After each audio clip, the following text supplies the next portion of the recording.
Hello, hello, fiends, and welcome to another horrific edition of Casey's Creepy Creations. Tonight, we have a truly nauseating little nugget that I wrote and narrated, which I like to call Dark Exchange, a thriller unveiled. As always, we caution that the above video is not suitable for children, and if you suffer from a weak heart, please watch at your own risk. Dark Exchange, a thriller unveiled. The night is alive with faint murmurs, the sound of tires hissing against rain-soaked streets, and the buzz of neon as it flickers in defiance of the shadows. Somewhere in this city, a man waits in the dark for someone to need him. That someone is Alan Marks, a private investigator who has spent years watching the underbelly of society gnaw at itself. He doesn't ask why people come to him. He just takes the case and does his job. But this time, the case won't just alter his life. It will unravel the very fabric of what he believes to be true. It begins in his dimly lit office, where the sound of the rain outside competes with the click of his lighter, igniting a cigarette. A knock at the door draws his weary gaze. Enter the Carters, a middle-aged couple whose grief is etched deeply across their faces. Their daughter Emily is missing, and with desperation they hire Alan to find her.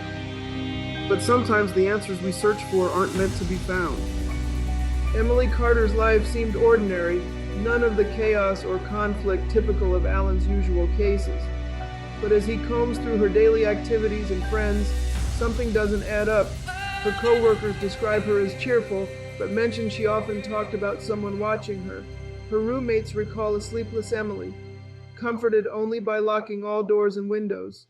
Then there's the final lead. Emily was last seen near an abandoned industrial park. No one dares visit after dark. Alan follows the trail, unaware he's already dancing on the edge of a deadly secret. The industrial park is ominous at night, a labyrinth of rusted machinery and decaying dreams. A flashlight in Alan's hand casts long shadows on graffiti-covered walls. Strangely, he finds no signs of Emily, but does discover something far stranger, a faint pulsing light inside one of the derelict buildings. When he investigates, he finds an item he can't explain, a piece of metal emitting a faint hum as if it's alive. It's lightweight, yet impossibly strong. Alan pockets it, his instincts screaming that this is no ordinary clue. But the deeper he probes into Emily's story, the more barriers he encounters. The trail goes cold. Phone numbers lead to dead ends. People who might have answers refuse to meet. Others simply disappear. It's not long before Alan's unease shifts into paranoia when he notices black SUVs following his every move from a distance. Out of options, Alan pushes boundaries, leveraging a former government contact to dig further.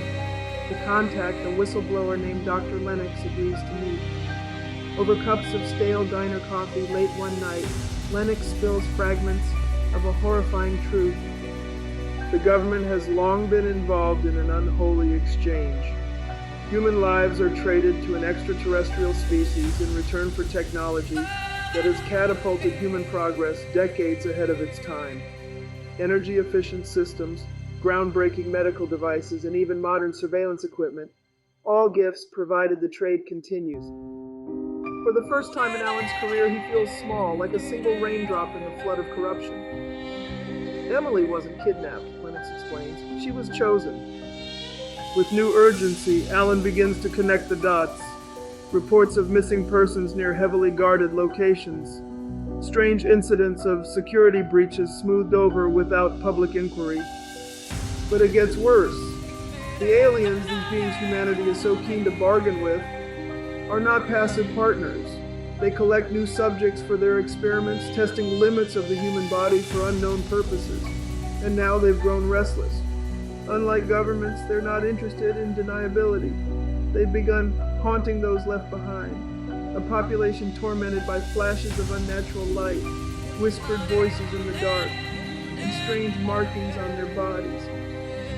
Alan begins to feel the effects himself. His nights fill with dreams of voices calling him into the void.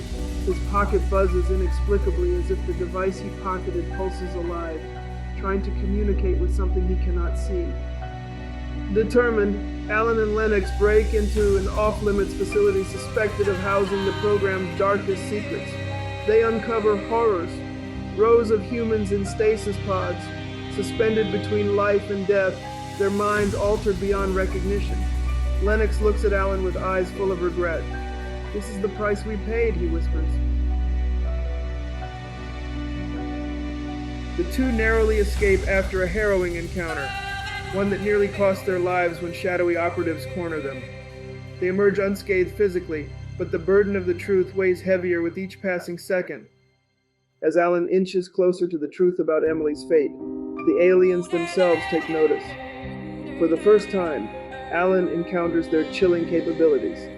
On a moonless night, outside of his apartment, he sees lights that seem to swirl unnaturally, faint, otherworldly streaks bending reality itself.